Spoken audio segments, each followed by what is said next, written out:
గడి తింటామా? మేము ఎందుకు మాట్లాడతాం? ఏ సీఎంలు ఉన్నా ఎవరి బీదోళ్ళం పాదలు మంచి చేసేటోళ్ళు వాళ్ళ దిక్కు మాట్లాడతారు, వాళ్ళకు ఓటేస్తారు. 10 రూపాయలు ఇస్తారు మాట్లాడంటే మేము పిచ్చోళ్ళం కాదు. మీరందరూ ఓటేసి గెలిపించిండేదిగా. అప్పుడు మేము ఓటేసి గెలిపించినాం చూడు, అది మాకు తప్పైంది.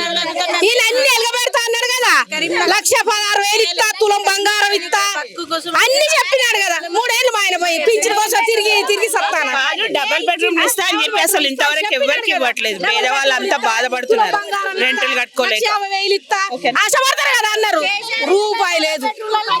గెలిపించినాం. కేటీఆర్ అంటే ఇష్టమా, కవిత అంటే ఇష్టమా? వాళ్ళు ముగ్గురు ఒకటే, తండ్రి కొడుకు తల్లి. ఏ తల్లిదండ్రినైనా బిడ్డనే ఎడబాపుతామా? మాకు లేరా పిల్లలు? మేము ఎందుకు ఎడబోతాం? ముగ్గురు ఒకటే.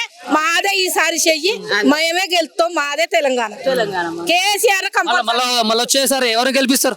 కేసీఆర్ నే, ఇంకెక్కడిది? కేసీఆర్ పార్టీ, కాంగ్రెస్ పార్టీ రేవంత్ రెడ్డి నేనే గెలుస్తాం, మళ్ళీ 5 సంవత్సరాలు నేనే పరిపాలన. మంచి చేస్తే గెలిపిస్తాడు. ఏం చేస్తాడని గెలిపిస్తారు ఆయనకి? నేను వచ్చింది 1.5 సంవత్సరం అవుతుంది కదా, మరి నేను చేస్తాను. నేను మంచిగా రుణమాఫీ కూడా చేసిన రైతులకు. ఎవరు చేసిండు రుణమాఫీ?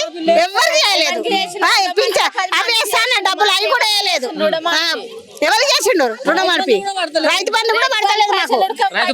రైతు రుణమాఫీ 2 లక్షలు, ప్రతి రైతుకి 2 లక్షలు. పైసలకు వచ్చి పైసలకి మాట్లాడుతారు అనుకుంటారా? అది కాదు, ఇది ఒక సముద్రం. ఆ సముద్రం నాపడం ఎవ్వరు తరం కాదు.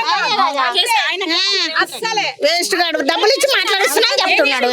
అంటే 6 గ్యారెంటీలు ఇచ్చిన ప్రజలందరూ ఆనందంగా ఉన్నారు అని అంటారు. ఫ్రీ బస్ ఇచ్చారు, 200 యూనిట్లు కరెంట్ ఇచ్చారు, తర్వాత రైతులకి జాకెట్లు తిరుగుతున్నాయి, చీరలు తిరుగుతున్నాయి. ఆయన ఇచ్చిన ఫ్రీ బస్ ఎవరిని ఉద్ధరించడానికి? గ్యాస్ ఏది? గ్యాస్ ఇచ్చిందా? ఫ్రీ కరెంట్ బిల్ అన్నాడు, వచ్చిందా? కరెంట్ బిల్ వచ్చిందా? ఎవరికి వచ్చింది చెప్పండి? 500 గ్యాస్ అన్నాడు చెప్పి మళ్ళీ ఆయన 5 అన్న సీట్ దిగినా కూడా గ్యాస్ ఇయ్యారు. మీరు పుట్టింటికి పోవడానికైనా, అత్తగారింటికి పోవడానికైనా, ఎక్కడికైనా కూడా మంచిగా బస్సులో పోవచ్చు, మంచిగా సీట్లో కూర్చోవచ్చు. ఉన్నప్పుడు